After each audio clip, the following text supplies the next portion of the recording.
Mexico City, March 2023.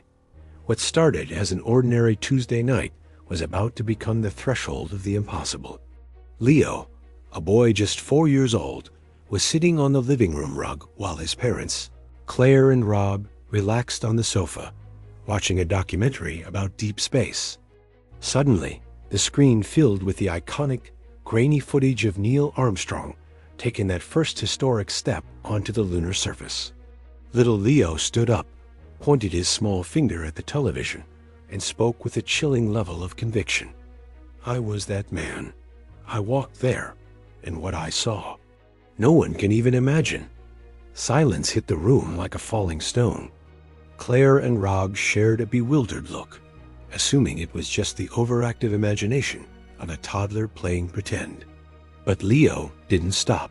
With a calmness that felt deeply disturbing for his age, he began describing details that no 4-year-old should ever know. He spoke of the fine, abrasive texture of lunar dust clinging to his boots, the disorienting weight of the spacesuit, and the way the lunar module shuddered violently during the final descent. His words weren't cute or childish. They were technical, precise, and impossible. Rob tried to laugh it off, desperate to break the rising tension. "Leo, buddy, I think you've been watching a little too much TV." But the boy turned to him with eyes that seemed to hold decades of heavy experience. "Dad, when we got to the moon, we weren't alone. There was something waiting for us, something NASA never showed the world." Claire felt a cold shiver race down her spine. It was the way Leo spoke, the tone of his voice, the absolute certainty. None of this was normal. That night, neither parent could sleep. Leo, however, slept deeply, looking as though he had finally offloaded a secret he had been carrying for a lifetime. The next morning, Claire couldn't help herself. She started digging. She searched for technical specifics of the Apollo missions, looking for things a child could never stumble upon. What she found left her paralyzed. Every single detail Leo had mentioned matched perfectly with classified reports that had only been declassified 6 months ago. Documents she had only just discovered herself. Documents her son could not have seen in a million years. And this was only the beginning. 3 days after the first incident, Claire found Leo drawing in his room. These weren't the typical scribbles of a preschooler. They were technical diagrams, accurate, detailed, and professional. She approached him slowly, her heart hammering against her ribs. The drawing showed the interior of the Eagle lunar module, with every instrument, button, and lever in its exact place. But there was something else. In the top corner of the paper, Leo had sketched a structure, something that definitely didn't belong on the moon's surface. "What is this, honey?" Claire asked, trying to keep her voice steady. Leo looked up, and for a fleeting second, his eyes looked like those of an old, tired man. "It's what we saw when we stepped out of the module." It was about 200 meters from the landing site.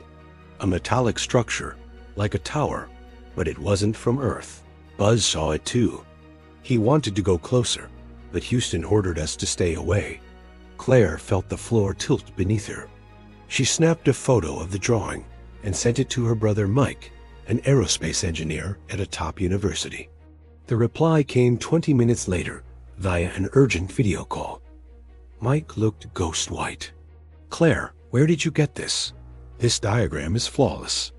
I worked with these blueprints during my doctorate, and this is perfect down to the last circuit. But this other thing," he pointed at the strange structure, "this shouldn't exist. Who drew this?" "Leo, your 4-year-old nephew." The line went silent. Mike rubbed his face, incredulous. "That's impossible. These technical schematics are buried in NASA archives. And that structure—" "Claire, there are rumors, conspiracy theories about anomalies during the Apollo missions, but I've never seen anything sketched with this kind of precision." That night, Rob decided to confront Leo directly. He sat on the edge of the boy's bed and asked softly, "Leo, how do you know all these things?" Leo looked at him with profound sadness. "Dad, I am Neil, or I was. I don't fully understand it, but the memories are all here." He tapped his forehead. "And I need you to listen, because what we saw up there is connected to something that is about to happen here. Something coming soon." The room felt like it had frozen over. Rob felt a knot in his stomach, but the most shocking revelation was yet to come. A week later, Claire and Rob made a desperate choice. They contacted Dr. Julian Vance, a renowned child psychologist in Mexico City who specialized in unusual cases. During the first session, Dr. Vance adopted his usual professional, gentle tone, expecting a case of a hyperactive imagination, or perhaps overexposure to space documentaries. But what happened in that consultation room would haunt him for the rest of his life. Leo walked into the office with the composure of someone who had lived 1,000 lives. He sat across from Dr. Vance, and before anyone could even ask a question, he began to speak. "Doctor, I know you probably think I'm just a kid with a big imagination," Leo started, his voice steady and hauntingly mature. "But let me tell you something nobody knows.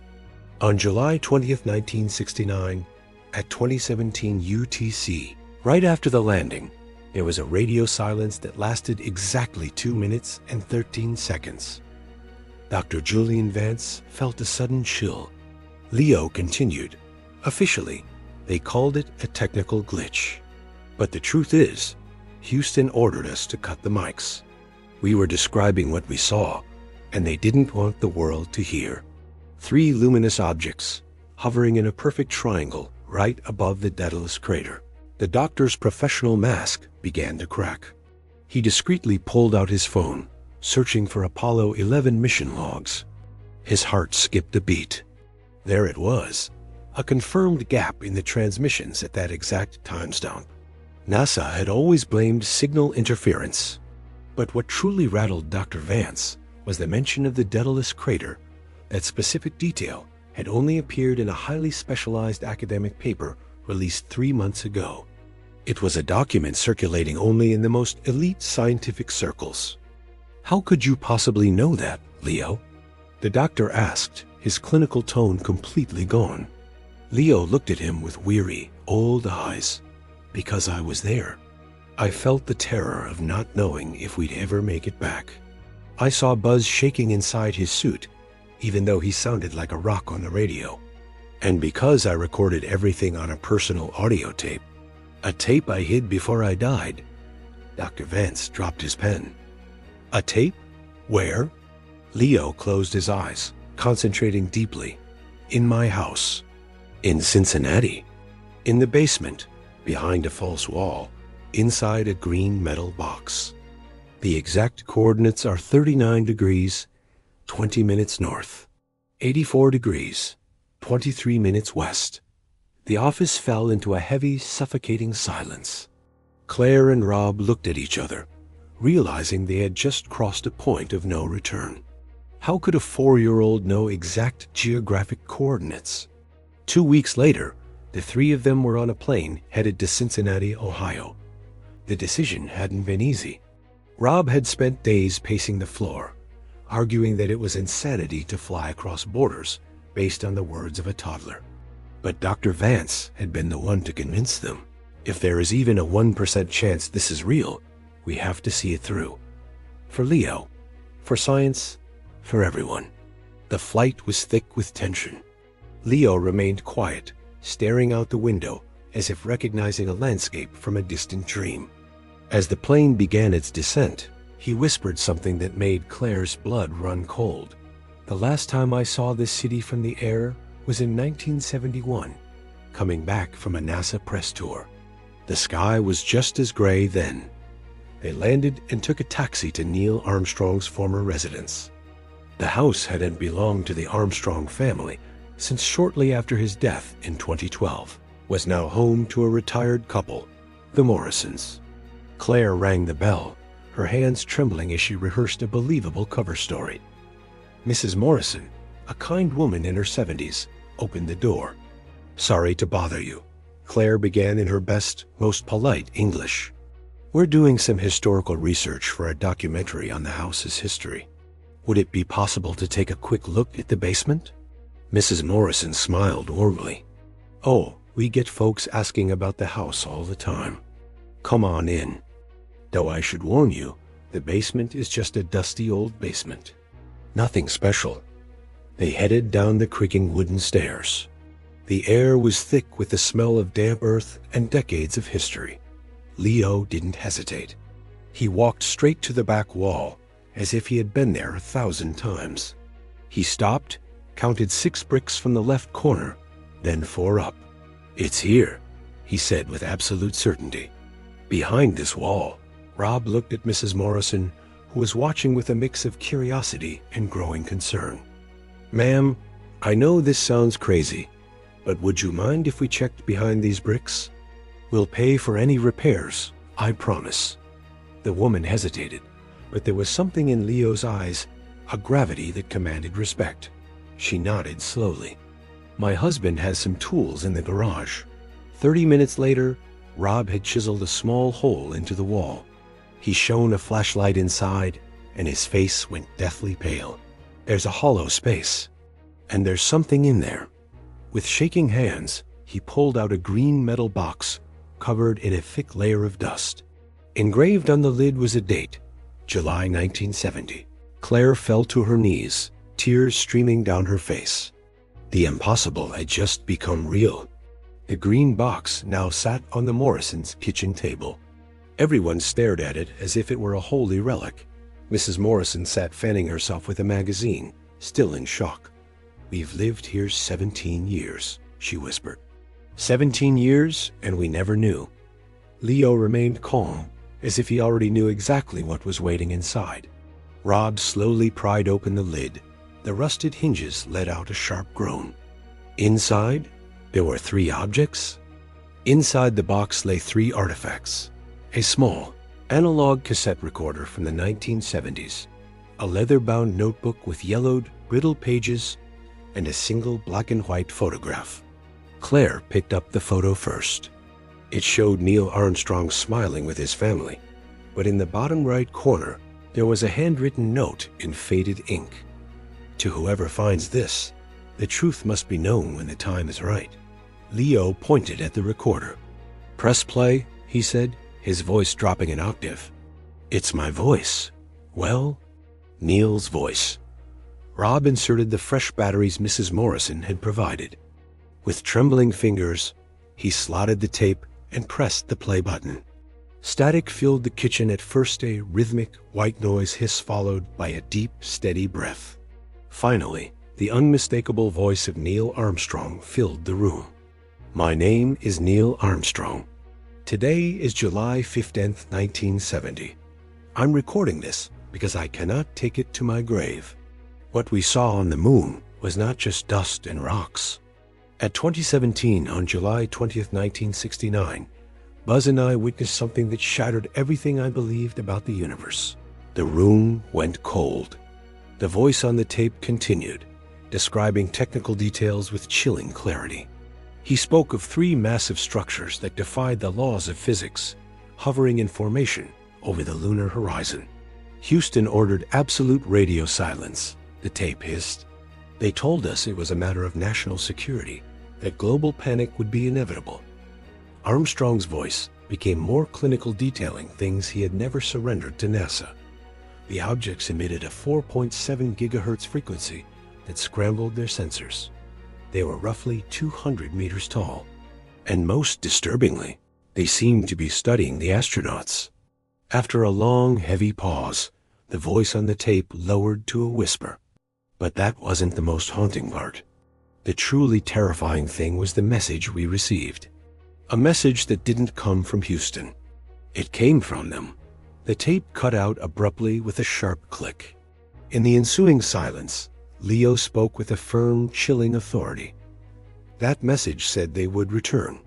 In exactly 56 years. Claire did the math in her head, her breath hitching. 56 years from July 1969. That meant July 2025, less than 4 months away. Rob opened the notebook. The pages were a blur of advanced mathematics and aerospace diagrams that looked like they belonged in a top-secret manual. But what stopped their hearts were the 6 black and white photos tucked into the back. They were surface shots of the moon, but unlike any NASA had ever released. In the background of one, the Eagle lander was visible, proving these were taken from the ground. In the distance, towering metallic structures stood like jagged teeth against the black sky. Another photo showed a streak of light moving at an impossible speed, but the 4th photo was the worst. "Look," Leo whispered, pointing to the corner. Everyone leaned in. There, standing on the lunar surface, was a humanoid figure. It wasn't wearing a spacesuit. It was impossible, a physical impossibility, yet there it was, captured on 1969 film. "We need to document everything," Rob said, frantically snapping pictures of the evidence with his phone. "Before someone makes this disappear." The paranoia in the room was electric. If NASA had buried this for over half a century, they wouldn't let it surface easily. Mrs. Morrison was ghost-white. "What do we do? This is bigger than us." Claire turned to Leo. "Honey, the tape cut off. What did the message say? What did they want?" Leo closed his eyes, his small face tensing as if accessing a high-security server in the back of his mind. The message was simple. They said they would return when humanity was ready for the truth. They said they had been watching us since long before our first step, and that their return would be a test. A heavy, suffocating silence filled the kitchen. "A test of what?" Rob asked. Leo opened his eyes, and in them was a terrifying mixture of childhood fear and ancient determination. "A test to see if we deserve to keep existing. A test to see if we even deserve to keep existing." 48 hours after the discovery in Cincinnati, Claire and Rob received a call that changed everything. The screen showed a private number. The voice on the other end was clipped, professional, and intimidating. She identified herself as Dr. Sarah Chun, Associate Director of NASA's History Division. "Mrs. Claire," she said, her tone polite but unyielding, "we need to talk about what you found in Ohio. Please understand, this is a matter of national security." The family had already returned to Mexico City, but the weight of that call made them feel like the walls were closing in. They were being watched. "How do you even know what we found?" Rob asked, his voice tight with caution. There was a calculated pause. "Mr. Rob, Mrs. Morrison reported your visit. We have protocols in place that alert us when certain sensitive materials might have been compromised. We need those items back. They are technically the property of the United States government." Claire stepped in, her voice shaking but resolute. "With all due respect, Dr. Chun, we found those items on private property, hidden by Neil Armstrong himself. If they were so sensitive, why didn't NASA find them 50 years ago?" Silence met her question. Finally, Chun spoke again. "It's complicated, but I have a proposal. Come to Houston. Bring the boy. We want to talk to Leo. Perhaps we can help you understand what is actually happening." Leo, who had been listening intently to every word, shook his head vigorously. "No, Mom. If we go there, they'll make it all disappear. They'll destroy the evidence and tell everyone we're crazy." But Claire saw a desperate opportunity. "Dr. Chun, we will come on one condition. The meeting must be recorded with independent witnesses present, and any information shared must be part of an official, permanent record." 3 days later, the family stood inside the sterile, gray-walled confines of the Johnson Space Center in Houston. The conference room was cold. Dr. Chun sat at a long table flanked by 2 security advisors and an elderly man in a sharp suit who hadn't offered his name. Leo walked in, stopped dead in his tracks, and stared at the old man. "You were there," Leo said, his voice echoing in the quiet room. "You were the flight director in 1969, Gene Kranz." The elderly man turned ashen. "I am not Gene Kranz. He passed away years ago." But Leo stepped closer, his eyes locked onto the man's. "You were in the control room when we reported the objects. You gave the order to cut the feed. Your voice was shaking. You said, 'Radio silence, 2 minutes.' Code Nightfall. That was the secret code for non-human anomalies. A tomb-like silence swallowed the room. The elderly man sat down slowly, his face a mask of pure shock. Code Nightfall, he whispered. No one should know that code. No one. Except those of us who were in that room that night. He took off his glasses and rubbed his eyes with a weary hand. My name is Thomas Caldwell. I was the Deputy Director of Flight Operations during the Apollo missions. And yes, I was there. His voice trembled under the weight of a half-century of secrets. What this child is saying is true. Code Nightfall exists. It was activated exactly once in the history of NASA. July 20th, 1969. Dr. Chun looked uncomfortable, as if she wanted to shut the meeting down, but Caldwell raised a hand to stop her. No more, Sarah. No more lies. This boy knows things that are impossible to know. If Neil really recorded everything, the secret is already out. He turned to Leo with a look of terrified respect. What else do you remember, son? What else did you see up there? Leo sat in a chair that was far too big for him, yet he spoke with an authority that commanded the room. After Houston ordered silence, we kept watching. The objects moved closer. They were silent, obviously. There's no air to carry sound on the moon. But we could feel a vibration in the ground, humming through the soles of our boots. At 2032, Leo continued. One of the objects descended to exactly 300 meters from our position. Caldwell nodded slowly, reaching into his briefcase to pull out a sealed, yellowing document. Classified report, Alpha Nightfall 1. Date, July 22nd, 1969. He opened it in front of everyone. There, in official NASA ink, was the testimony of Neil Armstrong and Buzz Aldrin, matching Leo's words syllable for syllable. Rob couldn't contain himself. Why? Why hide this for over 50 years? Fear, Caldwell sighed. Fear of global panic. Fear that the Soviets would think it was our tech, or we'd think it was theirs, and start a nuclear war. Fear of admitting that we aren't the masters of the universe, that what's out there is infinitely more advanced than us. He paused, looking directly into Leo's ancient eyes. But you said they were coming back. When? When exactly? Leo didn't hesitate. July 21st, 2025. Exactly 56 years after the first contact. And this time, they aren't coming to watch. They're coming to interact. At 3:17 a.m. Eastern Time, they will appear exactly over the spot where we first landed. Caldwell closed his eyes, his breath hitching. That's 3 months and 4 days from now. The next 2 months were a blur of frantic activity. NASA, realizing the secret could no longer be contained, formed an elite task force, Project Response. Thomas Caldwell led the group and made a shocking request. He wanted Leo as a lead consultant. If this boy has Neil Armstrong's memories, Caldwell argued to the board of directors, he has information none of us possess. Information we might need to survive. Claire and Rob moved temporarily to Houston. Every day, Leo sat through sessions with astrophysicists and linguists. Everything he shared, technical radio frequencies, magnetic anomalies, and even the strange symbols Armstrong had photographed but never reported, was verified against top-secret data with surgical precision. On July 19, 2025, just 2 days before the predicted date, Leo had an episode. In the middle of a briefing, he froze. His body went rigid, and his eyes rolled back.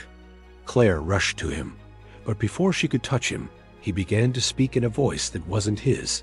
It was deeper, resonating with an ancient power. They are coming. I can feel them breaking orbit. They aren't a threat, but they aren't saviors either. They are the judges of our progress. The world was already in a state of collective anxiety. NASA had officially confirmed unidentified orbital anomalies, and social media was a wildfire of theories. Markets crashed, religions prayed, and Leo, sitting in a hotel room with his parents, watched the clock.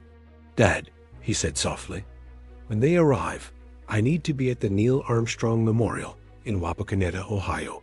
The final message wasn't for NASA. It was for me. July 21st, 2025, 3:14 a.m. Leo stood before the monument in his hometown of Wapakoneta. Claire, Rob, and Caldwell stood behind him under a clear, star-filled sky. The silence was absolute. At exactly 3:17 a.m., the sky changed.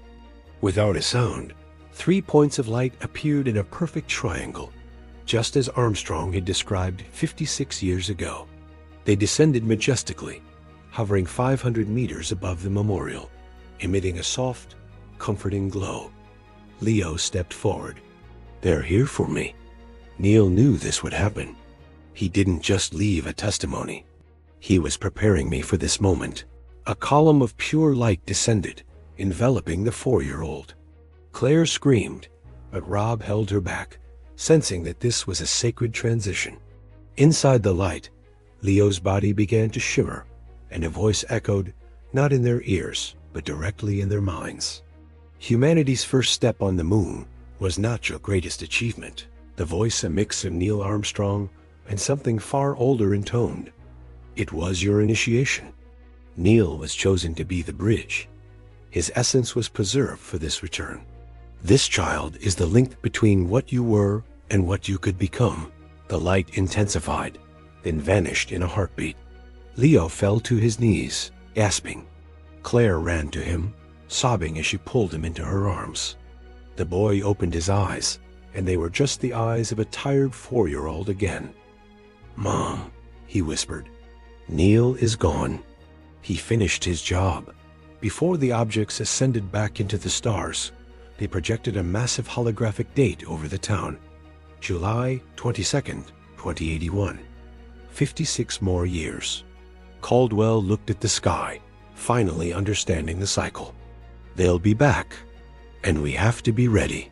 Leo looked up at the fading lights and smiled. Neil says we have time. Time to grow, time to learn, time to be better. The objects vanished in a silent flash, leaving the world changed forever.